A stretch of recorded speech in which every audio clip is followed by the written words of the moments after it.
Imagine you're launching a massive startup. You've got a critical message to get out to the world. Standard procedure says you equip your sales team with the best tech, expense accounts, and a solid travel plan, right? You want them prepared. Absolutely. You want them bulletproof. You want them self-sufficient. Right. But then we look at Luke chapter 10, and we see a strategy that is, well, it's a logistical nightmare. It's almost reckless. We're looking at the moment Jesus expands the operation, appointing 70 people to go out ahead of him. But the instructions he gives them, they are baffling. Baffling is putting it politely. He tells them to go out as lambs among wolves, and the packing list is even worse. No purse, no bag, no sandals. It's essentially a command to be defenseless. Exactly. It feels counterintuitive. If the mission is important, and he says the harvest is plentiful, so clearly the stakes are high. Why send your workforce out with zero resources? Why make them vulnerable? That's the question that really stuck with me reading this. It feels like he's setting them up to fail, or at least to suffer. It does feel that way if we look at it through a modern lens of efficiency, but I think the vulnerability is the strategy. That's the twist. If you walk into a town with a full supply chain, money, and power, you're an invader. You're a conqueror. But if you walk in needing a glass of water, needing a place to sleep, you're a guest. It forces a human connection immediately. So, the lack of resources is actually a tool for relationship? Precisely. It forces them to rely on the hospitality of strangers. It turns the missionary dynamic on its head. They aren't just bringing something. They have to receive something first. It tests the peace of the house they enter. And notice the urgency. He tells them not to even stop for small talk on the road. Greet no one. It's like a surgical strike of peace. And if they aren't welcomed? There's that dramatic bit about wiping the dust off their feet. Which is a heavy image. It's a physical act of closure. We offered you the kingdom, you slammed the door, so we aren't even taking your dirt with us. It emphasizes that the message is objective reality. The kingdom has come near, whether you like it or not. Your rejection doesn't change the truth, it just changes your standing in it. It's intense. And yet, despite the lambs among wolves warning, they come back absolutely buzzing. They return with joy, saying even the demons submitted to them. It sounds like the mission was a massive success. But Jesus' reaction to their excitement is interesting. He doesn't high-five them.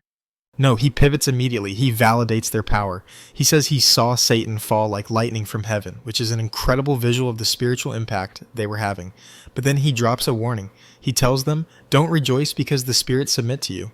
Which is hard, right? I mean, if I just cast out a demon, I'd be pretty pumped about it. Oh, for sure. It's the ultimate power trip, and that's exactly the danger. Jesus sees them getting high on the authority, on the supernatural fireworks. He redirects them instantly. Rejoice that your names are written in heaven. So, shift the focus from what you do to who you are. Exactly. Power fluctuates. Ministry success comes and goes.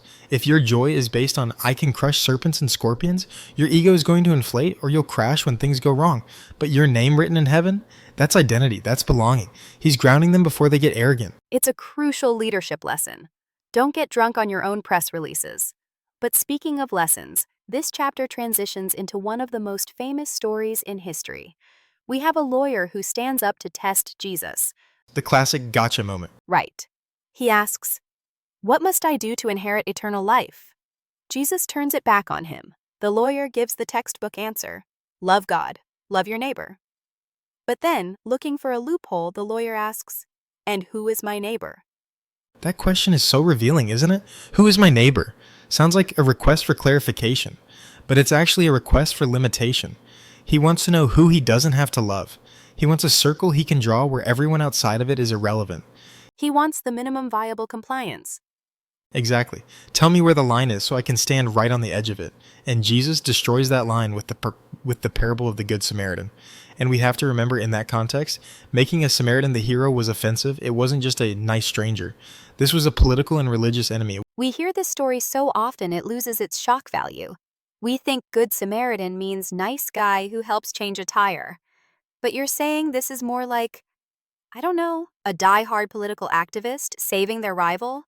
Worse, it's racial, religious, and cultural animosity wrapped into one.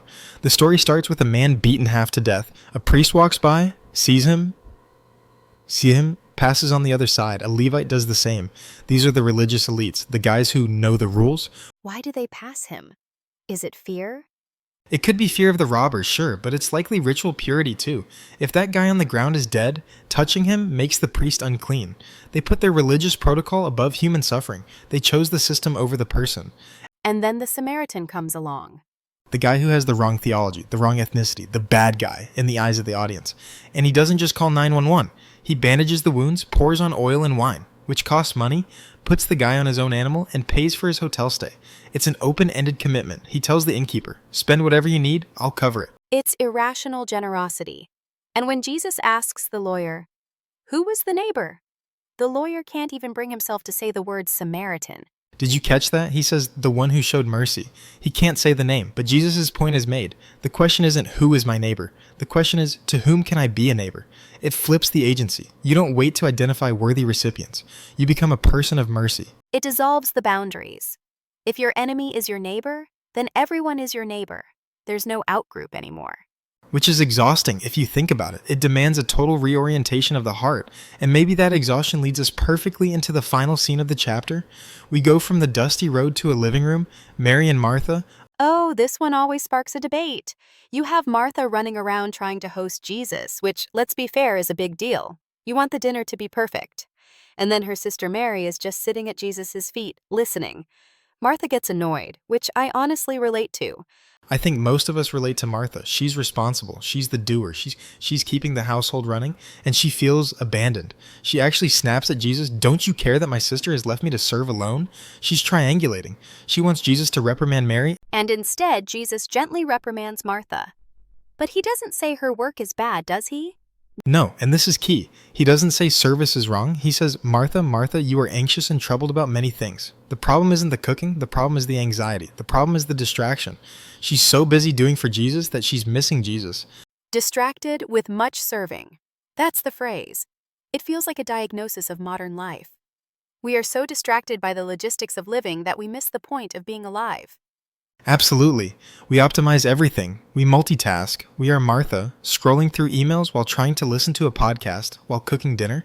And Jesus says one thing is needed. Just one. Mary chose the good part, which is presence. It connects back to the beginning, doesn't it? The 70 were sent out with nothing, forced to be present, forced to rely on others. The Samaritan stopped his journey to be present with the wounded man, and Mary stopped her work to be present with the Word. That's a brilliant connection. The whole chapter is really an assault on our typical priorities. We prioritize resources. Jesus prioritizes vulnerability. We prioritize power. Jesus prioritizes identity. We prioritize boundaries. Jesus prioritizes mercy. We prioritize busyness. Jesus prioritizes attention. It's stripping away the noise. It is. It's terrifyingly simple. We think we need to do more, earn more, define more. Jesus is saying, no, strip it down. Can you sit still? Can you stop to help the person everyone else ignores? Can you trust that you don't need a heavy wallet to make an impact? It challenges the definition of a successful life. We usually measure success by how much ground we cover or how much we build. But Luke 10 seems to measure it by how much love we stop to give and how much truth we stop to hear. And that's the hardest thing to do. It's easier to be the priest walking past the body because I have important places to be. It's easier to be Martha banging pots and pans because I'm being productive. It's much harder to stop, risk getting your hands dirty, or risk looking lazy, just to focus on what actually matters. One thing is needed. It's a haunting phrase in a world that tells us we need a million things. It is. And notice the promise attached to it. Jesus says Mary's choice will not be taken away from her. The dinner Martha cooked, it got eaten. The clean house, it got dirty again. The anxiety, it burned her out. But what Mary got, that connection, that insight, that's permanent. That's the eternal life the lawyer was asking about right there in the living room. So the lawyer asked how to get eternal life, and the answer wasn't a checklist. It was becoming the kind of person who stops. The Samaritan stopped. Mary stopped. And because they stopped, they truly lived. That's a lot to process. It makes me want to look at my schedule for tomorrow and ask, where am I just being busy and where am I actually being a neighbor? Or where am I just making noise instead of listening? It's the question of the harvest. The harvest is plentiful, but the laborers, the true laborers who get this dynamic, are few. Well, I hope this conversation helps a few more of us figure out which part is the good part. As always, thank you for breaking this down with me. A pleasure. Let's go try to be a little less Martha today. Deal. Thanks for listening, everyone. See you next time. If you have been blessed by this, please like, subscribe, and share this joy with others. God bless.